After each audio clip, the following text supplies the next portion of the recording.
Hello everyone and thank you for joining. My name is Brittany and I want to welcome you all to the 5 project success factors for every project webinar. First, we'll talk about a couple optimization tools, then I'll introduce our speaker Eric Verju and he'll take over and give his presentation. We will then have Ben Bosworth talk about QuickStart and show some of our project classes that we offer and other training options that we provide, and we'll also have Q&A for any questions you might have for Eric or Ben. This webinar is being recorded and will be available to you by Monday. And to optimize your experience during the webinar, feel free to ask questions by clicking on the message icon and typing in the box at the bottom left. If Eric sees that he can answer your question without going too off topic, he'll answer it. Otherwise, we'll wait to answer any questions you have during Q&A. If you don't want to see the chat section, go ahead and click the X at the top of the message box. And now I'll hand it over to Eric and he'll give his presentation. Okay, thank you very much, Brittany. I'm just going to bring up my screen here, Okay. and you'll be able to see what we're presenting. And so I want to thank you again, Brittany, for inviting me to present today in this QuickStart partnership. We've been working with QuickStart for over 10 years, and I'll just tell you just a little bit about what we do as a business here at Versatile to start with. We've been focused on project management for over 25 years. A lot of our work is in training. We also teach people how to use Microsoft Project and SharePoint, which we'll be talking about today, how those fit into successful projects, and kind of the intersection of that is consulting. If there's anything that's custom about the way that companies need to use good project management or technology, we'll help them do that. I'm happy to be here. I have founded the company over 25 years ago, and many of you may have seen some of the books that I've published. These are certainly my favorite books in the industry, and they've been used in many colleges and by many professionals over the last 15, 16 years. And so I'm going to jump right into it today. Set the agenda out here. We're going to talk about project management, and I think project management is not new for a lot of you. You know that project management's been around and been very prominent for at least 20 years. And you probably have seen a lot of complexity associated with project management. Well, our goal today is to show you that yes, project management is powerful, but it doesn't always have to be complex to be powerful. In fact, what I want to emphasize is that when you want to improve project management, keeping it practical and focused will usually improve your odds of success. And now we're also going to see that Microsoft technology for managing projects, technology like Microsoft Project and SharePoint, makes more sense when you understand the basic project management principles. So today we are going to give you the overview, try to keep the jargon very low, and focus on what's practical. We're going to start with a collective vision of project success. And I say collective vision, meaning all of us here in the webinar today are going to contribute to this vision. What I'm going to ask you to do then is be prepared to participate. This isn't a television show where you're going to sit back and have snacks and a beverage while I talk for an hour. This is an engaging webinar.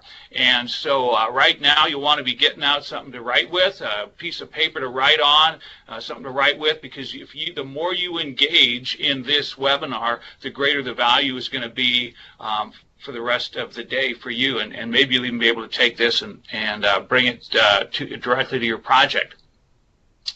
I'm also, in addition to focus on the 5 project success factors, we will show you how Project and SharePoint integrate into that, and I'm also going to give you one hot tip here on the biggest threat to on time, on budget, high quality projects. So we've got a lot to do today. As we do that, we're going to make sure that we can minimize the jargon. And again, the goal is, let's see how powerful project management can be while we're keeping it simple. All right? And so to do that, we're going to start just by defining our terms, just to make sure we're all talking about the same thing right now.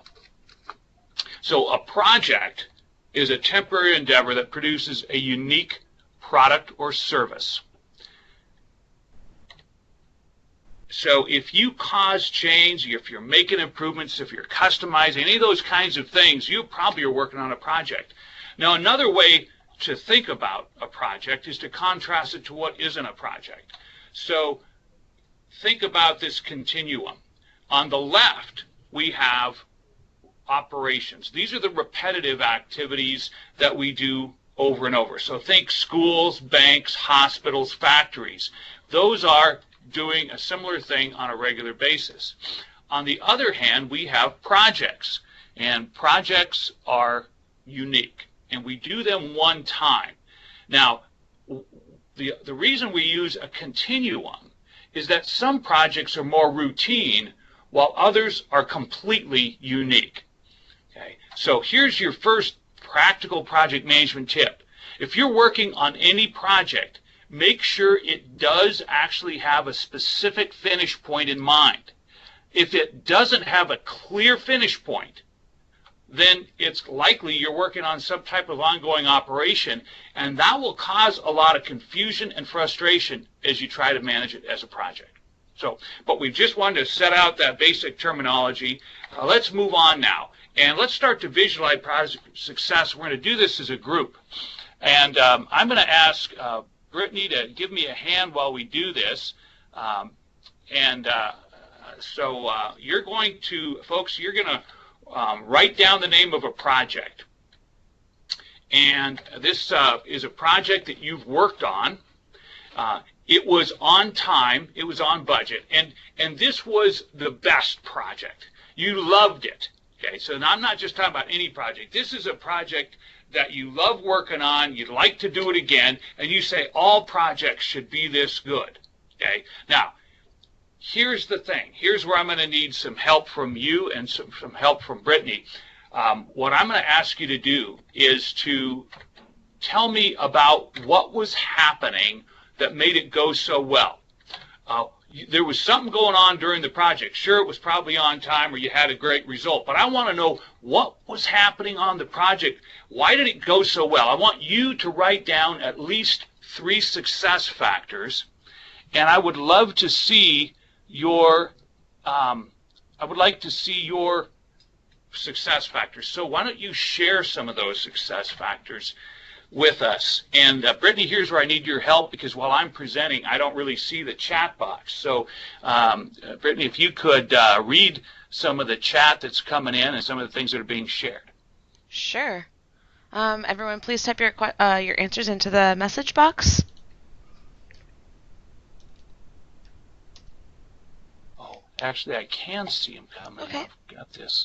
So I'm going to be able to read these as they come in. And I'll just ask you to jump that in. Here we go. We had people and scope alignment. Okay, that's great. That's important.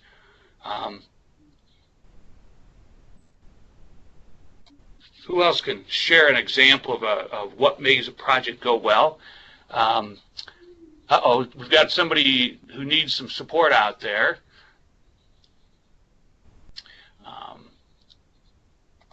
And security improvement, executive involvement. Okay, active executive involvement, team collaboration. Now we're getting some great ideas in here. Thank you for those of you who are throwing these ideas out. I think that makes the entire experience a lot more interesting when we have participation. Typically, it's more valuable for you as well. Okay.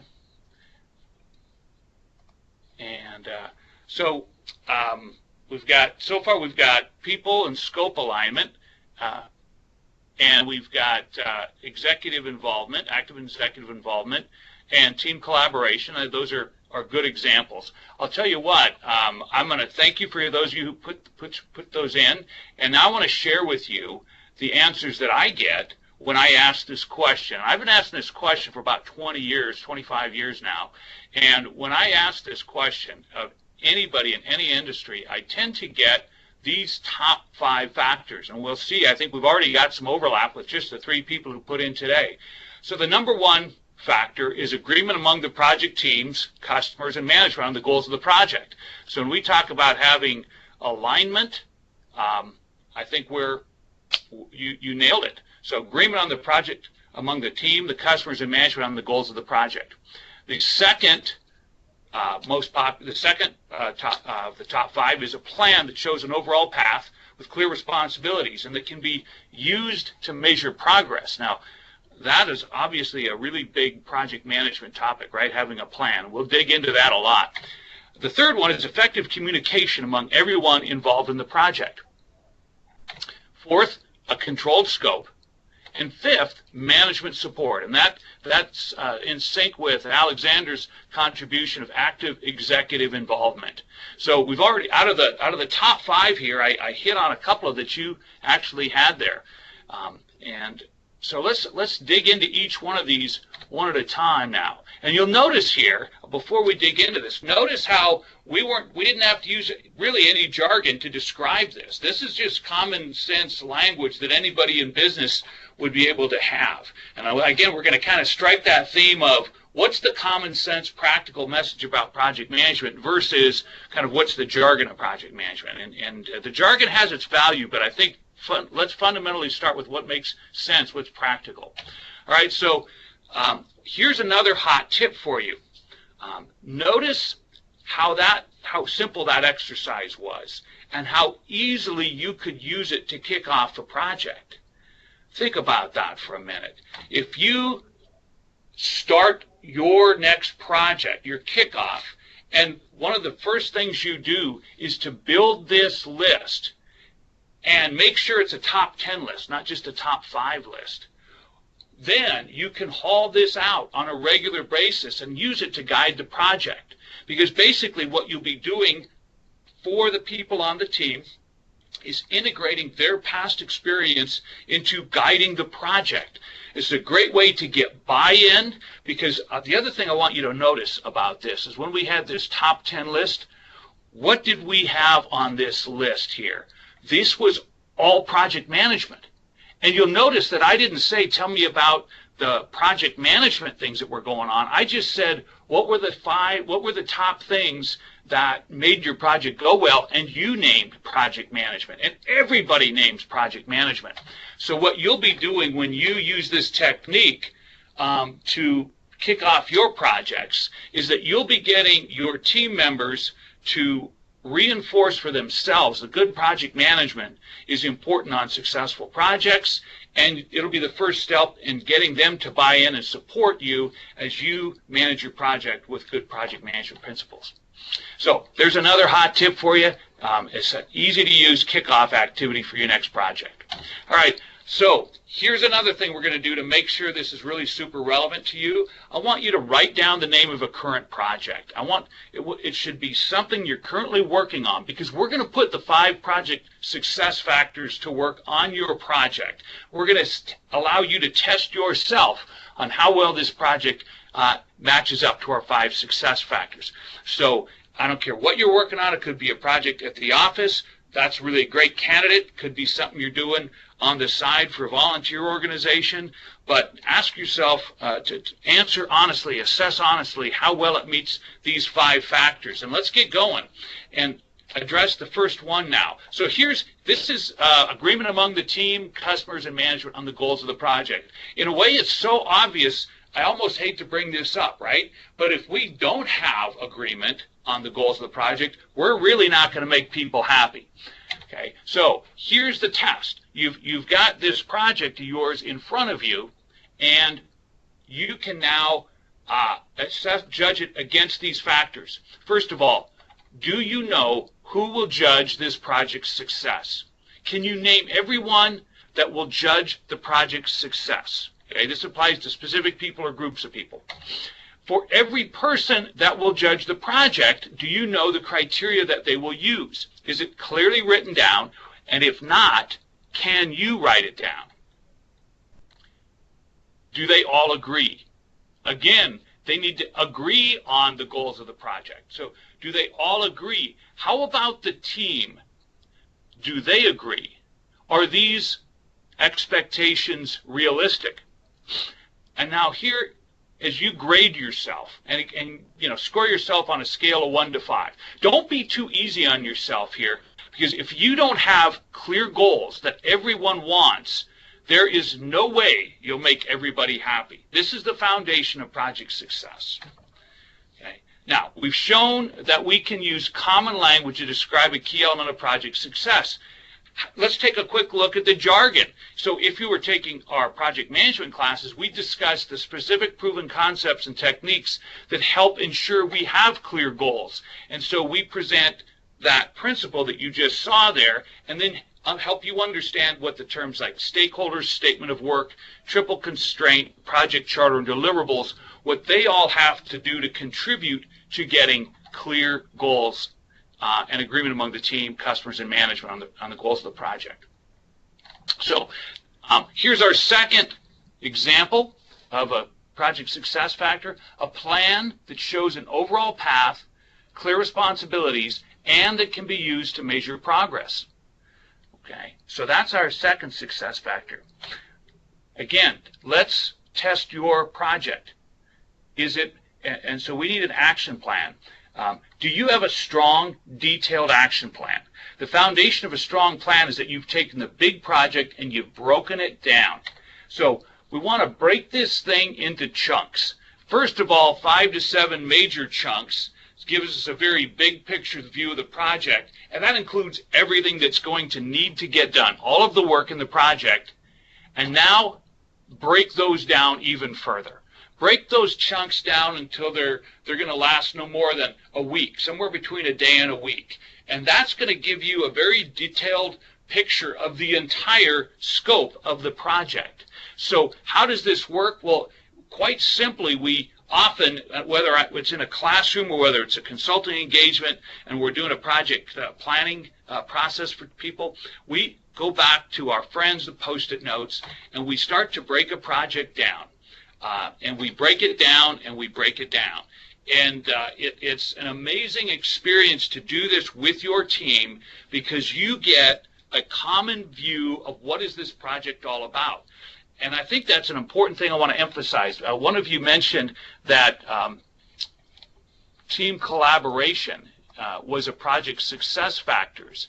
Lisa mentioned that. So when you have collaboration, when you're planning the project, that is enormously important in terms of building the team's ownership of the project plan. And from there, everything gets a lot better.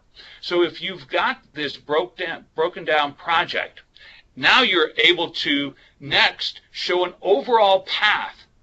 Can you clearly say about your current project what needs to get done first, which tasks come before others, and can you communicate these sequence relationships to team members and to customers? Further, do you know specifically who is responsible for every action and when it needs to be done?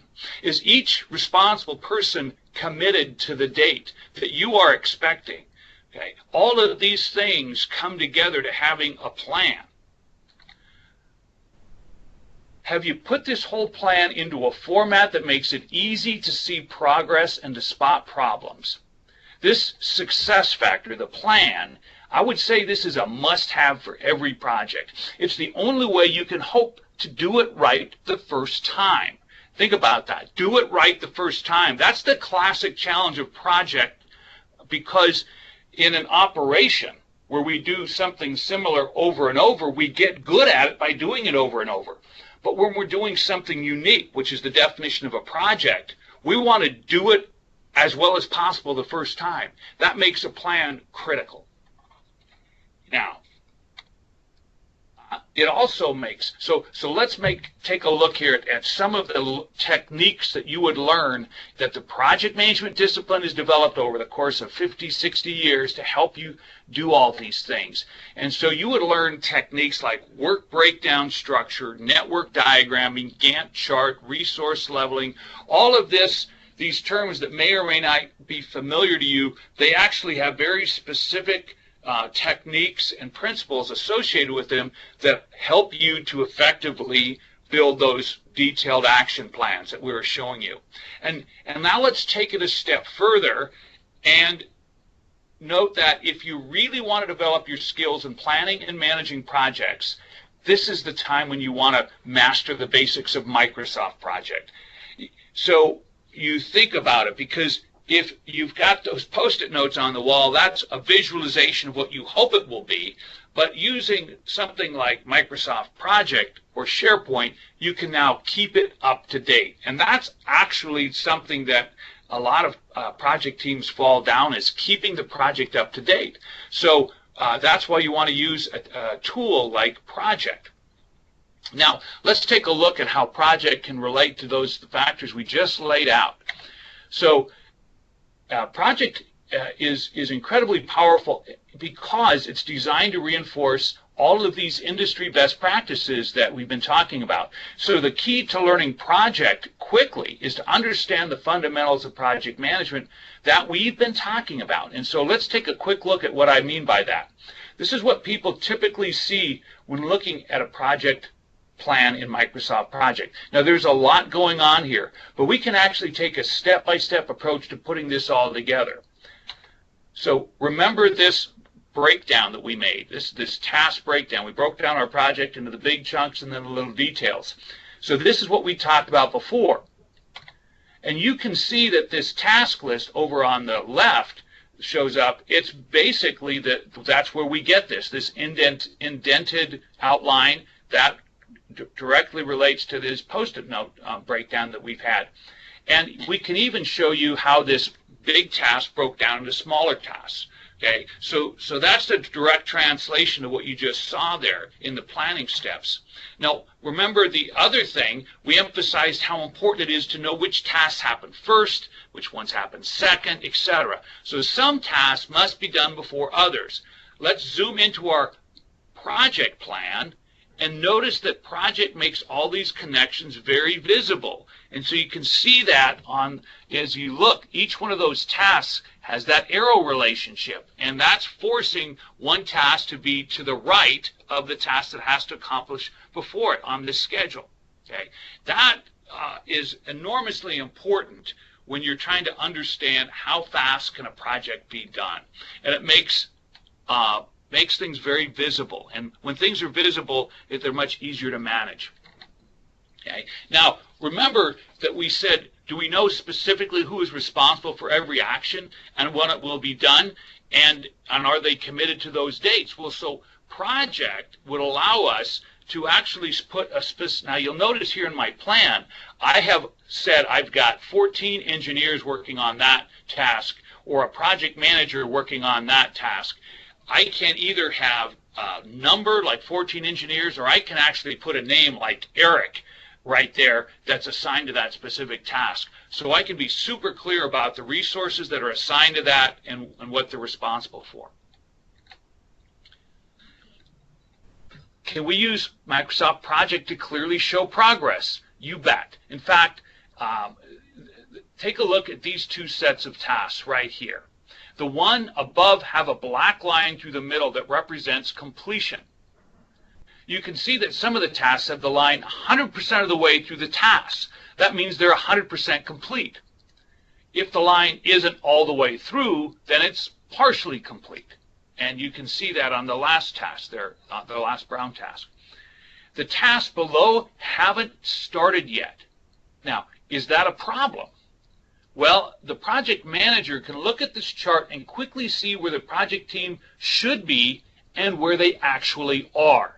And that's the critical part about good project schedules, is it's very easy to see what's going on right now. What should we have done and what is done?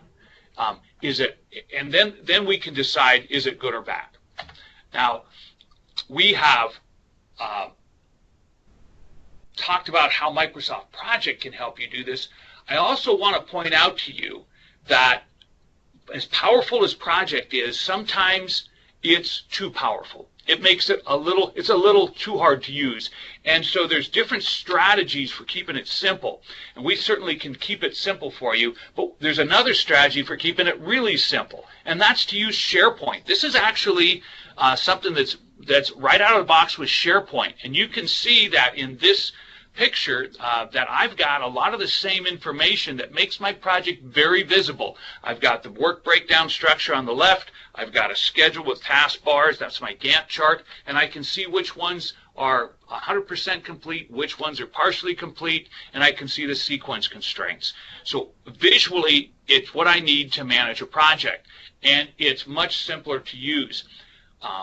So whether if your success factor is to have a plan that shows an overall path that you can use to manage and measure progress, that's really the success factor. Then the question is, how are you going to do it?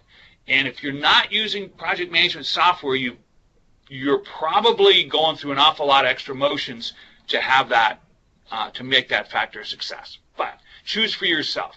Now, we spent a lot of time talking about this success factor, but it's because it is so foundational to projects' success. It's a solid plan. It's even more solid when you use Project or when you use SharePoint so that it's easy to keep it up to date. All right, let's move on to a third success factor.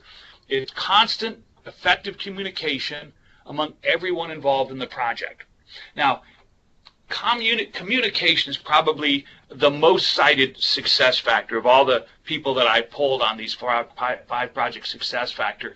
It's hard to dispute that communication is essential to successful projects. I've read some authors that have claimed that up to 90% of a project manager's time is communication. That's the project manager job. So here's my communication checklist. And again, pull out your real life project and see how does your project measure up. First, can you make a list of all the people and groups that need ongoing communication? Secondly, have you identified what information they need? You know that it's not the same for all of them. People that work on the project, in other words, your team members, they need different information than people that will be affected by the project. So have you figured out a plan for getting different kinds of information to these different people that need it? Another key question, have you thought about how much communication is too much? Because if we just blast everybody with as much data as we have about our project, that's not necessarily effective communication either. So the best project communication is concise. Can you put everything that your management or customer needs to know each week on a single page? What are the most meaningful metrics? Do you know what matters most and how to measure it? Even though project management techniques offer many standards for measuring a project's success, what each stakeholder wants to know can change from project to project. So for you, you've got to say that you have thoughtfully created your communication plan and are executing it. If your goal is effective communication, you'll need a wide range of techniques. All of these techniques have evolved to meet the need to communicate in a concise, meaningful way. So what's surprising is how easy it is to learn all of these various tools and concepts. When project management is presented as a systematic framework, it is actually easy to see how all these pieces build on each other. And so, again, we're testing your current project. Grade yourself. How did you do? Now, as we think about how different people need different communication, let's also acknowledge that as we're learning these things, we know that people need to learn in different ways. So this is where I'm coming back to you and say, let's make sure that you're engaging on this. I'm going to test you again on something else. I'd love to hear your input on this next question. And that is, have you thought about using SharePoint to put all of that information together? You think about constant effective communication among everyone involved in the project, and what you notice here is that you could have, and again, you can keep, this is keeping it simple, right? Can you keep it simple? Have you thought about putting all of your project information for every single project on a single SharePoint page, or I should say a single SharePoint subsite. And notice over here on the right, on the left, I can have a sponsor view, a task list, issues, risks, change management, all of the different factors that I'm using to manage my project. And so it's not just outward communication, but collaboration is another way to encourage communication, and that's what SharePoint offers. Okay. So let's move on to our next project success factor. And I want to say one more thing about using SharePoint. I stopped here. I forgot one point I wanted to make about using SharePoint. So when you're managing a project, remember the schedule is the basis for coordination, and you need to know which tasks should have been done and which tasks will be our focus every term, and are our resources ready. These are the kinds of questions you should have in your project meeting agenda, as well as issue and risk tracking. So if you're managing your project, these are the things that you focus on every time your team gets together. And what I want to point out here is notice how what you're going to look at right here, this is actually a screenshot of a SharePoint page that we use for managing our projects. So anybody who's got that project site up that we just showed you a minute ago would have this standard project meeting agenda as a SharePoint page with all of these areas that have these arrows hyperlinked, so that if I open up, I click on my project status, then I open that up and I fill in some key information about the current project status. I can click on my completed in the past 2 weeks and get my short list of what I've just got done, or what my late tasks are. Again, if I'm paying attention, I'm using SharePoint as a collaboration tool to improve communication and really to make it systematic. That's the other part that makes project management successful, is that it's systematic. And so you'll notice that with these issues here, I've got a systematic way to communicate with my team about the issues that we're working on. And if I actually open up an issue, you'll notice that I can drill into one of these issues, and I can manage each one of them. So consistent, structured, organized project communication, if you use the tools, that really reinforces this project success factor. Now, we've addressed clear goals, schedules, and communication so far. Or I should say clear goals, a plan, and communication so far. Let's look at one of the other factors that we've addressed. But before we do that, I'm going to kind of pose this as a challenge to you, as a question here. Let's do a multiple choice question here. So I'm going to give you a chance to practice your project management skills. After a major product development milestone, your customer announces, "This is terrific. Everything is looking good. From now on, we'll need you to coordinate with our marketing team too. Since the product is on track, you can help marketing to focus on the best features." Now that sounds like some good news, doesn't it? So do you say, A, absolutely, it will be our pleasure, B, that's outside our current scope, C, what's more important, product development or marketing, or D, all of the above? I'd be interested for anybody who wants to use the chat box to tell me what they think we ought to do. I've already got one D. Go ahead. Jim, you've pitched in with a D as well. I'll take just a moment here, let everybody who's here, I'd like to hear a few more answers before I tell you what I think.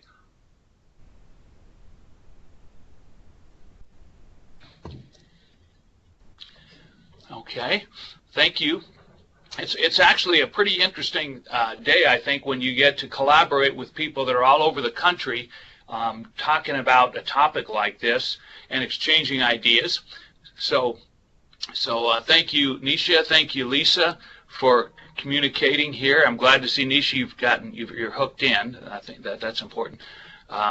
So far, 3 out of 4 are telling me all of the above, and that's what I'm going to tell you as well. That this is exactly the way that I might communicate with my customer after they said, this is terrific, everything looks great, I want you to help marketing. And I should respond, absolutely, it would be our pleasure. However, that's outside our current scope. So tell me, what's more important, product development or marketing?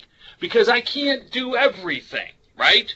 And that's why D is the answer. So, and it also kind of points out the challenge of our next project success factor, which is a controlled scope. The challenge of a controlled scope is that that somebody will come to you just with that scenario, and as tempting as it is to say yes, you know that if you take on more work, you're going to fall behind. Okay? That's probably you've been managing the work very well, but you take more work on, and that's going to cause you a problem. So, and to be successful about managing controlled scope isn't just to say no, no, no, but it is to engage in a conversation with your stakeholders about what's more important. Okay, so let's take an example of that. So our fourth success factor, as we say, is a controlled scope. So write down these 3 words on your piece of paper that you're using to make notes about this webinar. Write down these 3 words. And remember that quality, at least for our purposes, is defined as conformance to requirements. So that means features and performance. What will the product do? Now, I want you to circle the one that drives the others for your project. Okay? In other words, is the feature set that we deliver and the performance level of that feature set, is that the most important thing of the 3 for your project? Or is, for example, delivering on schedule the most important of the 3 for your project? And you can say, well, they're all important. Right, that's absolutely true, they're all important, but which one will cause you to sacrifice the other 2? In other words, if schedule is the most important thing, chances are you're either going to throw more money at it, or you're going to cut a feature or cut some performance and your requirements in order to meet the schedule. Okay? So circle the one that drives the others on your project, and here's the test. Do all of your stakeholders agree with that? Now, a controlled scope. Here's some of the things that you can do to make sure that you have controlled scope. Exit criteria is documented. In other words, it's very clear to you what it means to be done with the projects. You have requirements and specifications. So remember, we talked about quality. Requirements and specifications define the quality you're going to deliver. People have been identified with authority to approve changes. And remember, you're testing your project, your current project, against these 5 factors. So how are you doing against these, right? There is a process in place for approving changes to cost and to schedule. And the goals also state what is related but out of scope. And one of the great tools for managing scope is to be very clear about what is related to the project but out of scope for the team. Okay. Now, if your project can do all 5 of those, then you can say, yes, we have good controlled scope. For number 4 of our success factors, we can claim success. How about our jargon alert here? So we would learn terms like a change log, change control board, scope baseline, and we'd use our statement of work to set our scope. Okay. Of course, we can, again, be more systematic about it if we've got a tool in place. So if I'm using SharePoint, I can build myself a page where I keep track of changes that I'd like to have. I can know what's been requested. I can know if they're approved, and etc. And you can see the headings that I've got there. What's the title of the change requested? What's the date submitted? Who requested it? Who's it assigned to check it out? Has it been approved yet? If once it becomes approved, we get an approval date with some notes about impact to schedule and notes about impact to cost. So we're super clear on this. If at the end of my project I can go back and look at my change log that's right here, then I'll understand why maybe there are changes to my cost and schedule other than what I had originally set out to have. So critical to be systematic about this. All right, let's go back now, hit our last one, our fifth project success factor. We call it management support. Management support. Does your project have management support? So here's the test. Again, looking at your current project, can you write down the name of the executive responsible for the project? Now, remember, when I say responsible for the project, what I mean is this person champions the team, the project, and the project manager. So they are out there supporting the team and the project manager, and they're making sure that the company thinks that that project is really important. They run interference. They take care of organizational obstacles for you. They keep priorities and resources steady. And basically, resources equal priority, because if your project, if people are telling you that your priority or project is high, but they're also taking resources away, the fact is something else has higher priority than your project. Okay, so this is what this executive accountable for the project does, is they make sure that you get the resources that you need to stay on track, or that everybody acknowledges that your project's priority has been lowered and it's okay to change the schedule goal, for example. Also, they will communicate on your behalf with top customer management. Okay. Do you know this other key group of managers? Okay. These are the people who assign people to your project, because projects tend to have a beginning and end, so they're temporary. But our staff, they're maybe staying around and working on a lot of projects. So the managers who are responsible for assigning people to projects, do they understand your schedule and priorities, and do they support it? Those are key people in terms of management support, and key ways to judge yourself. Now, I hope your project passed those first two tests. Here are 3 more checks to see if your project exhibits management support. Are you keeping them regularly informed so they can provide the support you need? As a result, are you getting sufficient resources to meet the goals? Do you get timely decisions so that everything stays on track? What do you say? If this sounds like your project, then great. But if it doesn't, write down anything that you're missing right now, because that's a red light, and you can start to go out and try to resolve that. So, management support. What's our jargon look like? Well, sponsor, steering committee. I got to tell you that key executive we were just talking about, that's the definition of a good project sponsor. So all of these this terminology here comes together, and these techniques to encourage your project to have a great relationship with management and to get the management support that your project needs. We've used our 5 common sense project success factors now to evaluate your project. I want to step back for a moment and think about ways that we can use some technology to improve our management support. Okay, because we've talked about the techniques, but let's go back one more time to technology. And you'll notice here that we've created a sponsor view in SharePoint to, just as an example. And notice here you have on one page, I've got my status top line. I've got, and you'll notice it's just this like boom, it's very concise, right? The task, and you'll notice here that I've just got an overview of my task, because I want to give my sponsor a view not of the entire project schedule, but just the task that sponsor cares about.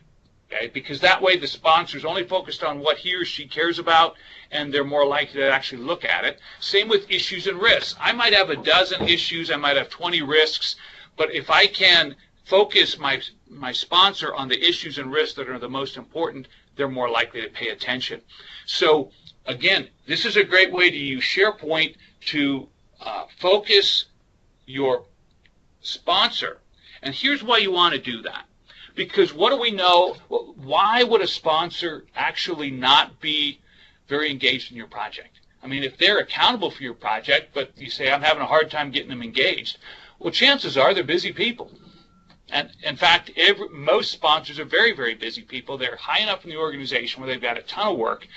And the best way to get them engaged is to give them a concise, easy-to-read view of the project, so that when you as a project manager sit down with the sponsor and you go through this information, you can do it on an average project in 15 minutes. You have a terrific focused conversation once a week. The sponsor knows what they need to do in order to help you out, and on you go. Now, the flip side of that is project managers are tired of putting together status reports for sponsors that never read them. And this is the other reason to use SharePoint, is that all of this information is already in your project SharePoint site that you're using to manage your project, and you're just pulling it together for this particular purpose. So that means the project manager probably spent 1 to 2 minutes max on this, making this custom report for their sponsor every time they sit down with them, in addition to the time they spend managing the project and putting this together for themselves and their project team. They're going to spend only 1 or 2 minutes to make this presentation specific to their sponsor. And so that's a great use of the project manager's time. It's a great use of the sponsor's time. And if they can then meet on a regular basis, you're going to improve their relationship, which is a success factor. Okay, we've talked about 5 project success factors. And let's go ahead and do a quick recap of what we've hit on so far. Okay. On the SharePoint, you can see some of the factors that made our, we've talked about these 5 factors. We can look at progress, we can talk about issues and risks, but let's talk about the 5 factors that we've talked about. And then as you're looking here, you can say for yourself, are you going to grade yourself A, B, C, D, or E? And in this case, an A is pretty bad. But here they are. Remember, first one was clear goal. We have a clear goal. Second was we have a plan that we can use to measure progress. The third one, effective communication with all our stakeholders. The fourth, we control our scope.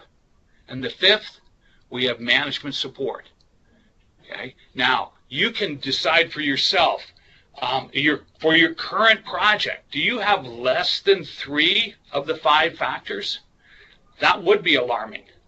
I would be very, if B, disappointing if I'm missing 2 risk factors. C, still at risk. And I'm serious about that. If you're missing one of those 5 success factors, this project is at risk, because all of those are important. Okay. D, you've got all 5. Your current project demonstrates every success factor. So if you can call out that you were there, that is outstanding. And I would say that chances are you are managing that project well. Okay. Now, if you can claim that every project that you manage has all 5 factors, you have great habits, not just yourself, but your organization probably has some great habits around project management. So congratulations. Now, just in case you don't have, you're not a D or an E in this case, you're not outstanding or fantastic, I want to give you an image of how you can improve things. Okay, so these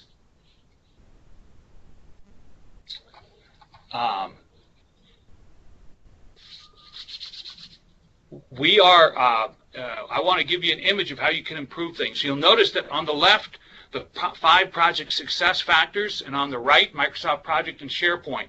I want you to realize that on the left, you have the principles of project management, the concepts, the techniques that have been developed over 60 plus years about what makes projects successful. On the right, you have proven technology.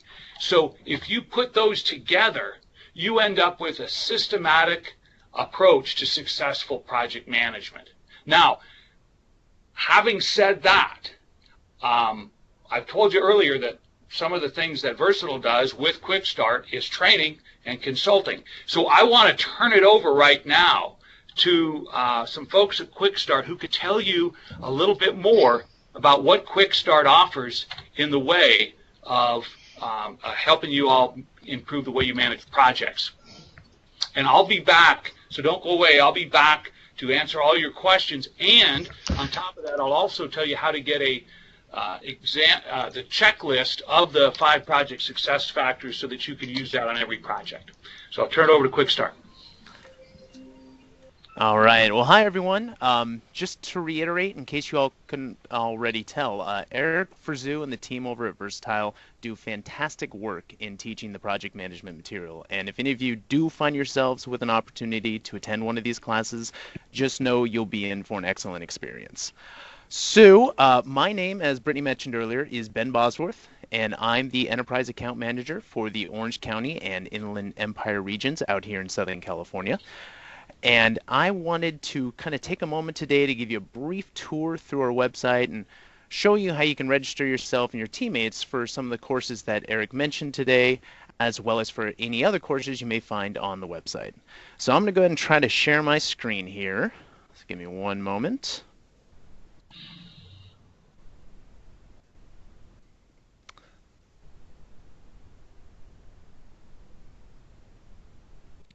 All right, and it looks like it is showing now. So this is our website, quickstart.com. And so when you're looking for project courses, the easiest way to do it is simply in the search bar up at the top, just type in project, and it's going to pull out any project management courses we have available. So there's several there. The 2 I'm going to be focusing on today are Principles of Project Management, right there at the top, along with the Mastering Microsoft Project 2013 MS 55054. So the first one here, Principles of Project Management, you can see on the website it shows you price, shows you duration, shows you upcoming course dates. You can also choose the location that you'd like to attend from. If you scroll down, it gives you a description of the course along with a full outline of what's going to be covered. So that's the Principles of Project Management. The other course I wanted to share with you is the Mastering Microsoft Project 2013. This is a 3-day course. Again, you can see the description, the outline. This course basically is intended for individuals who want to apply the principles and techniques they've learned in Principles of Project Management towards the Microsoft Project tool. The other thing I wanted to let everyone know is that we are currently running some promotions. Right now, and these promotions apply towards any 3 or 5-day class we have on our website. So right now we're offering iPad Air 2s with any 3 or 5-day enrollment, Microsoft Surface 3s, along with $500 gift cards as well. And then we also have some discounting options you can choose from, such as a buy 1 get 1 half off, or buy 2 courses and get the 3rd course free. Now, for the promo items, in order to qualify for them, you must attend or enroll in your class by the end of this month, August 31st, and you must attend by September 30th. So going back, if you do want to go ahead and register, once you've picked a location, you've picked a date, go ahead and hit register, and that will notify our team here that you would like to sign up, and an account manager will contact you to finish setting everything up for you. The other thing I wanted to briefly run through with you are our guarantees. These are some things that separate us from some of the other courses or the other training centers out there. First of all, we offer our satisfaction guarantee. This says that if on the first day of class you're simply not happy, you don't like what's being taught, you don't like the color of the instructor's shirt, you let us know, we'll give 100% of your money back, no questions asked. The next one, the corporate resource guarantee, states that if you send a student through one of our courses here and they happen to leave your company, or they're fired or let go, you can send their replacement through the same Quick Start course on a space available basis for just the cost of courseware, up to a year after they the course was initially purchased. We also offer a version upgrade guarantee, which states that if you're looking to upgrade a particular technology sometime within the next 3, 6, or 9 months, but you were waiting to do the training on it until you've actually implemented the technology, we say if you do the training on the version you have now and then come back and do it again once you've implemented the new version, we'll give you a huge discount off the newer version of the technology. We also offer lifetime course retake guarantees on all of our courses here. So if you ever want to retake a course that you've attended with us, we will stick you into the next available date on a space available basis at no additional cost.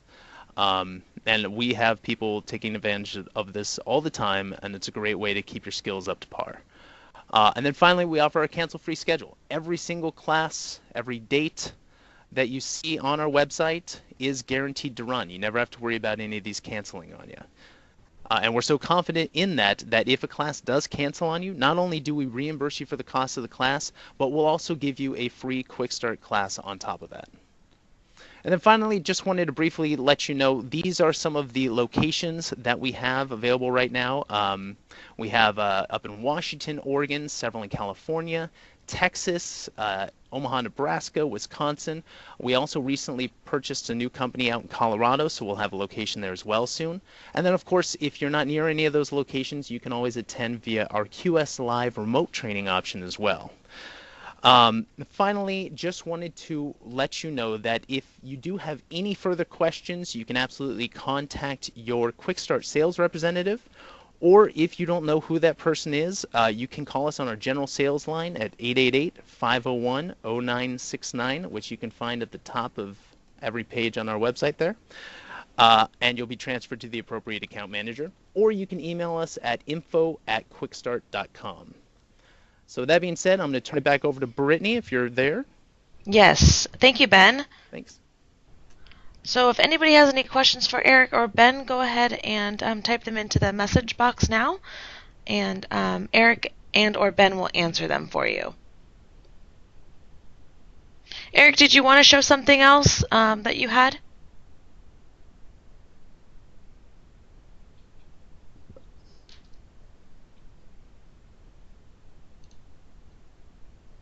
Eric, you're muted if you're trying to speak.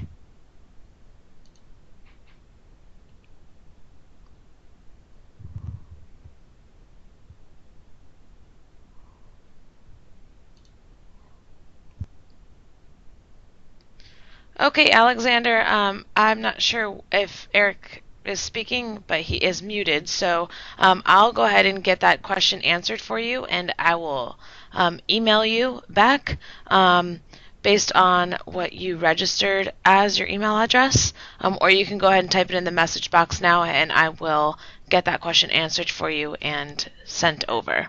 Okay, I think you can hear me now. Oh, I just yep. had brief hung up here, so I'll take a look at the questions. Okay,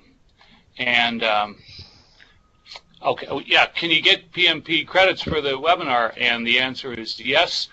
In fact, that is one of the things that we'll send out after the webinar. You've requested that, so please request that. Probably contact info@quickstart.com specifically to request that information, and that will be sent out to you because, yeah, it's good for one PDU for PMPs.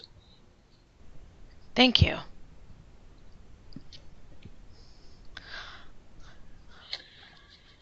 Okay. I will trust that the not having any other questions. I'll also just say that if something that piqued your interest and you would like to ask me a question next week or next month, that you can write down my email address and feel free to follow up with an email question. I'd be happy to hear from you. I'll just finish then by saying thank you to the folks who've attended today, and thank you to Quick Start for the opportunity to present with you today. And hope you all have a wonderful day. Thank you, Eric. You did a great job. And like Eric did mention, if there are any other questions lingering, feel free to email him or myself, and I will get the question answered from him. And just look out for the email that will probably be sent to you on Monday. So Eric, thank you so much. Ben, thank you so much. And everyone, thank you so much for joining.